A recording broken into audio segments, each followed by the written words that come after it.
there, morons. It is Victor, King of the Morons. Here's my crown that entitles me to say I'm King of the Morons. Right? Yes, there we go. And you are the Moron Army. Thanks for watching. Thanks for clicking on the video. Today, it's really windy outside. I don't know, this may interfere. I don't know if this mic is picking this up. Amazingly windy outside today. Today, I'm doing a kind of video response, although YouTube doesn't really want us to interact with each other anymore. They've taken away the video response function. But three different of you morons have emailed me about a video by a guy named Gaijin Goombah entitled Japan Developers Don't Quite Get US Gamers. Now, US is in big capital letters, so I don't know if he wants to say us gamers or US gamers. I think it might be the ambiguity there might be on purpose. Very clever, very clever. Anyway, he's got a weird technique. I've only seen one of his videos, but he raises his voice, I guess, to make it a little bit faster to save time. So when you're listening, you don't have to listen to 12 or 13 minutes. You listen to 10 minutes. So it's got this slightly high-pitched voice in his videos, but he's well-spoken. He's a good speaker. He's a smart cookie, so to speak. So I just want to address some of the things that he says. So let's get to it. Anyway, I do recommend you go watch that video, or not watch. It's not really watching a video. It's a listening to video. He's just got an image. I don't know if he ever shows his face in any of his videos, but whatever. Anyway, whiskey. So he says that Japan doesn't really care what other countries think, and he's critical of this. And he says, "Oh, this cannot exist in this day and age." But I would argue that this exists in every country in this day and age, and I can introduce you to tons of Americans who don't give a shit what other countries think. And I'm thinking most of the people watching this video are not those kinds of people. But you got to admit they are out there and they exist. You know these people. And if you know these people, support me in the comments. Tell me, show me, right? It's true, right? Come on. I mean, all these. I mean, from what I understand, if statistics are correct or the stats are correct, I think 50% of Americans don't even own a passport, which is easy to criticize, but at the same time, it also tells you that America has everything you need. You don't need to leave the country, which is what they would probably say. Okay, so that's one thing. Then he said, kids will never, yeah, he was still, okay, this guy's taught in Japan for 2 years.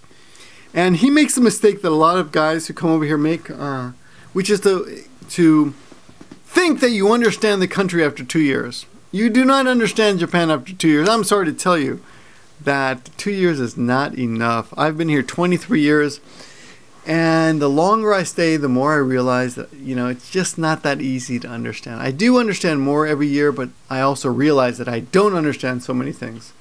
So many things I don't know about this country, and I'm always surprised every year. Whoa, I didn't know that, So anyway, he says, he was teaching in Japan, and one of his teachers says he was trying to do something very good. He was trying to tell his students, that they should learn another language, and that even if it's not English, it should be Portuguese or something. And his co-teacher, I guess he's an alt teacher, there's a type of teacher here that you can come over and you work in high schools and junior high schools and elementary schools. But you work with another teacher, like a Japanese teacher, who basically uses you as a parrot or a source of amusement, or basically a human, what do they call it? Human tape recorder. So you just read whatever they're studying to give the English a more authentic feel. Anyway, he's giving a lecture to his students, and he's he's encouraging them to learn another language, which I completely support, his enthusiasm, etc. But his co-teacher pulls him aside and says, "You're boring the kids, don't bother teaching them. None of them will ever leave their hometowns." Well, I would say I really doubt, number one, that's rarely the case, especially if you're in a small town. Most kids leave their hometown. In fact, I think in most countries, especially when there's one major city in a country, most people leave their small towns and they gravitate towards that city. That's just the way it works. Even in America, I mean, Start spreading the news. I'm leaving today, you know. I want to be a part of it in New York, New York. People go to the big city. They go to this big city. I'm going to the big city, New York or LA or Chicago. You know, people try to get out of their little dinky hometowns. Same thing in Japan. I teach a lot of high school students and elementary school students, and I see them leave Nagoya and go to Tokyo or go to London or go to America. Leave. They just move out, you know, and sometimes they come back, but often they do not. So I kind of question that. Now that's not really his opinion, it's what his teacher told him, but it's not true, you know. I mean, he may have been told that, but it's not true. Most small towns people leave. He was I think, if I remember correctly, he's annoyed that people ask him if he owns guns.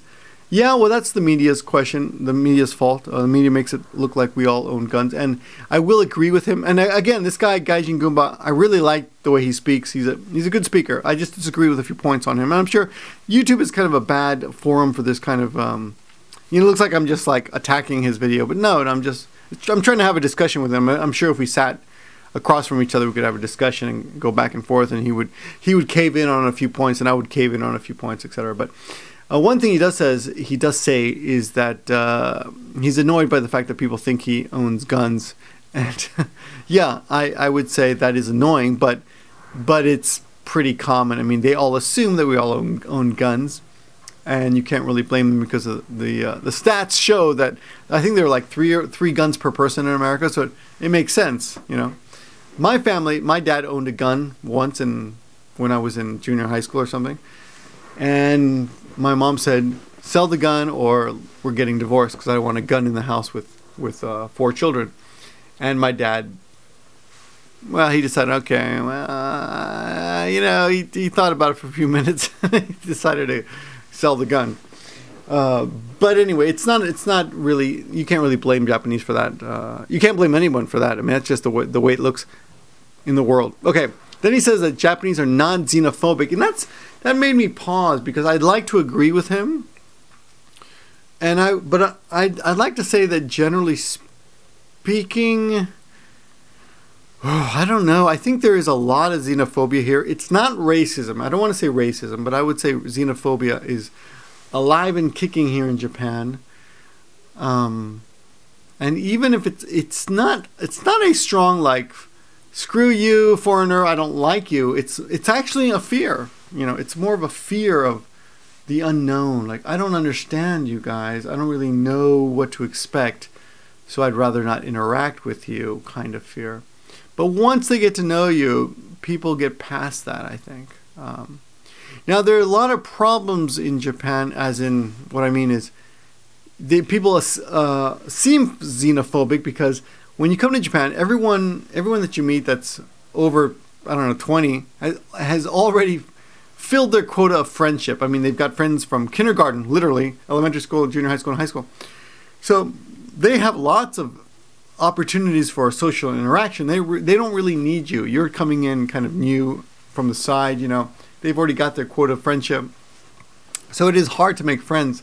They don't really need to be your friend. Some of them will make an effort to be your friend, and you should be thankful of that. But it is hard to make friends. I wouldn't say that's necessarily connected just to xenophobia, but that's kind of a more complicated matter. I did speak to Hiko Simon on 2.5 Oyajis a few days ago about this. But okay, next thing, Japan knows nothing about us.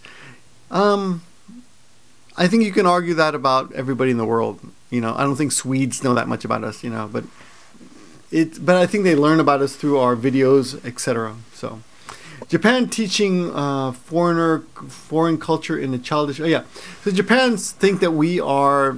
They deal with us as if we're children, and I will agree with that. Often, they want to hold our hands. I've given guest lectures, and I'm fluent in Japanese, and I don't need any help to get around. But when I go to a different school, I'm sometimes invited to a high school to give a lecture, and the staff acts as if I cannot function without their help. And I'll ask a simple question, and they'll almost literally, and sometimes literally, hold my hand and take me to where I need to go. If I say, where's the restroom? They will like, oh, let me take you. And I had one old guy who like held my hand and dragged me to the bathroom. Like, just you can just say it. You know, I'll understand the words coming out of your mouth. So that's kind of annoying. But this guy, he's only had 2 years experience, but he has that problem that many of us have, is that you think that you know a lot after 2 years.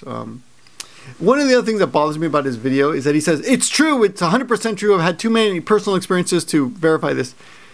Your personal experience is not statistically relevant. My personal experience is not statistically relevant. All we can do is put out our experiences and hope that people believe us, but it's not necessarily true. So keep that in mind whenever you make a video or listen to a video. And anyway, it's a really interesting video. I'm not a gamer, so I'm not really, I don't know if my input means anything at all, but I have been asked to respond to this, so I'm doing that. Thanks for watching, guys. My name is Victor. I'm King of the Morons. And I like this guy, Gaijin Goombah. I'm going to go and subscribe to him and listen to him. And that's all I got to say. Thanks for watching, and I'll talk to you guys soon.